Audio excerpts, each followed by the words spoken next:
TorahBox.com pour la diffusion du judaïsme francophone vous retransmet un enseignement du Rav Yosef Ben Tata. Bonne écoute et bon limoud.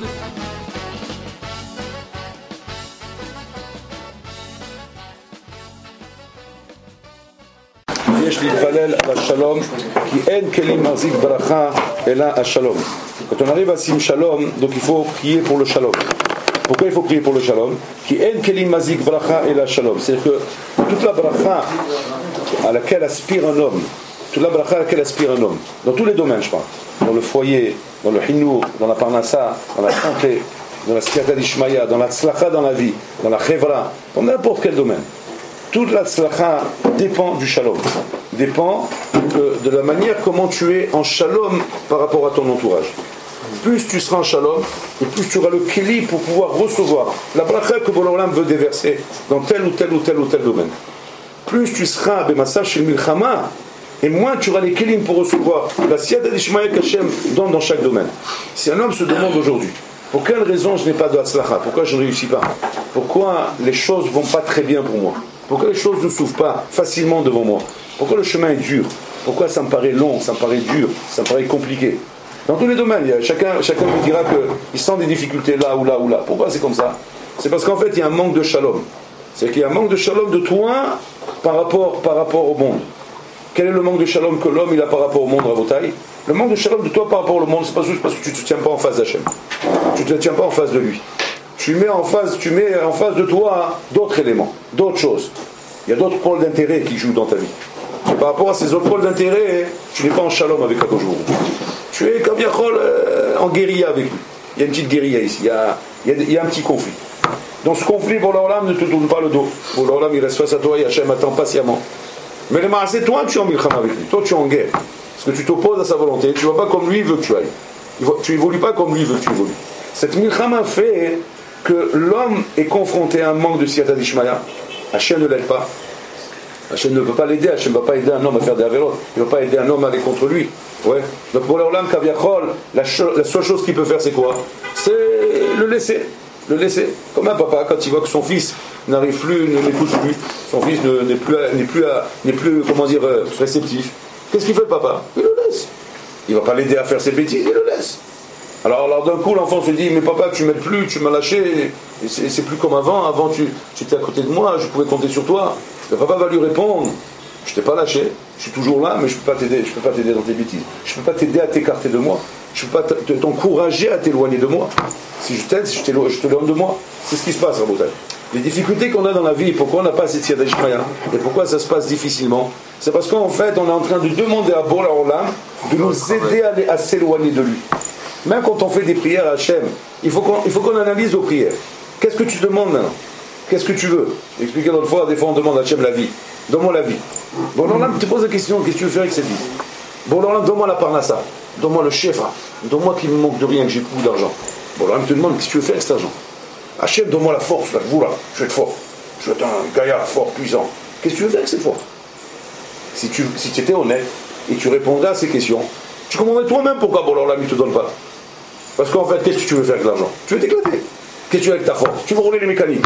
Qu'est-ce que tu veux faire avec ça? Tu veux être beau gosse. Pourquoi tu veux être beau? Tu veux commencer avec les filles. Etc.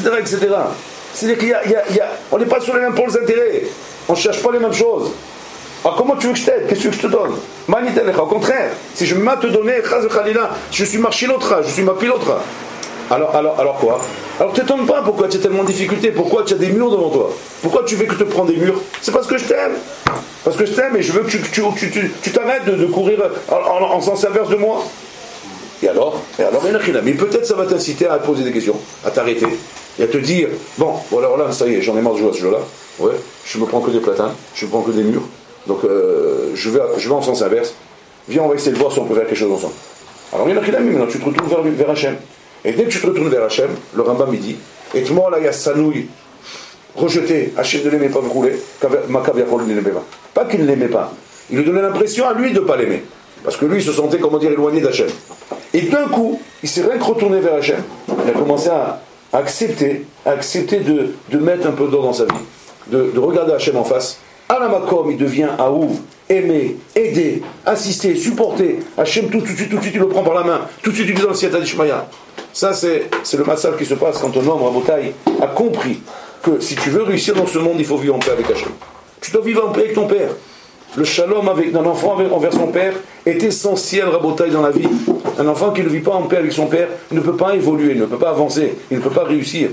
Tu ne peux pas, comment dire, vivre dans ce monde et exiger de réussir si jamais tu te maries avec une goya, ou si jamais tu mets Halal Shabbat, ou si jamais tu manges taref, ou si jamais tu peux pas, si jamais tu mets pas les tefillim, ou si tu mets pas tout ça. Et quand on parle à des gens comme ça, hein, ça m'est arrivé de parler avec des gens comme ça sérieusement. J'ai parlé une fois avec un bonhomme comme ça, il me dit mais pourquoi je souffre, pourquoi j'ai des problèmes? Alors bon, je l'ai touché sur un point sensible, je dis mais tu respectes Torah ou Mitzvot? Il dit ben voilà, c'est toujours le même problème. Voilà. C'est à croire que vous faites un malin plaisir de venir nous tourner le couteau dans la plaie. Vous en profitez, ça raconte. C'est du racket. C'est du traquage. C'est pour vous savez quoi? C'est vous voyez un bonhomme malheureux, le pauvre. Parce qu'il est malheureux. Ouais. Il a la tête dans la boue. Il est venu se réconforter avec vous pour vous demander une bracha ou quelque chose comme ça. Vous en profitez, pourquoi? Pour l'enfoncer encore plus. Ah, tu fais pas Torah ou Mitzvot.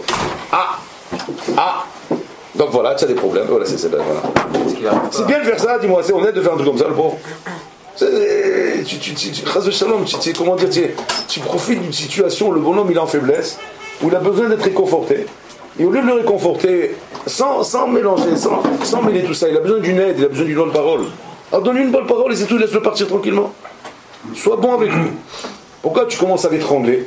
Ouais, comme ça, et ça s'arrêtera pas là, et ça ira encore pire, et tu verras ce que tu vas prendre sur la tête, et des xérotes, et pourquoi agir de cette manière, Rabotai? C'est ce que Shlomo Ameler dit. Shlomo Ameler, il dit là-bas, Rabotai, écarte-toi du letz, et approche-toi du chacham, écarte-toi du bonhomme qui rigole de la vie, et approche-toi du chacham. Il dit là-bas, Shlomo Ameler, quel est le conseil qu'il nous donne ici? C'est Pshita que je dois m'approcher du Chacham et non du Nes. Il dit non, le ridouche c'est approche-toi du Chacham, même s'il te fait mal. Et l'autre du Letz, même s'il te fait du bien. Pourquoi? Un homme, il aime s'approcher d'un homme qui lui fait du bien. Et un homme n'aime pas être avec quelqu'un qui lui fait du mal. C'est la nature humaine, la nature elle est comme ça. Shlomo Ameler, il explique là-bas. Approche-toi du Chacham, même s'il te fait du mal, parce qu'en fait, il est en train de t'aider à te remettre sur le bon chemin. Et quand toi tu l'aides, même s'il te caresse, il te fait du bien, parce qu'en fait il est en train de t'écarter du bon chemin. Il t'écarte du bon chemin. Alors aujourd'hui c'est doux, c'est matok, c'est bon, mais qu'est-ce qui va advenir de toi à la fin? Qu'est-ce que tu vas devenir à la fin? Tu vas devenir une épave. Ah bien sûr, cette épave elle était accompagnée sur le chemin avec des gens qui n'arrêtaient pas de te louer, de te faire des louanges et te parler du bien.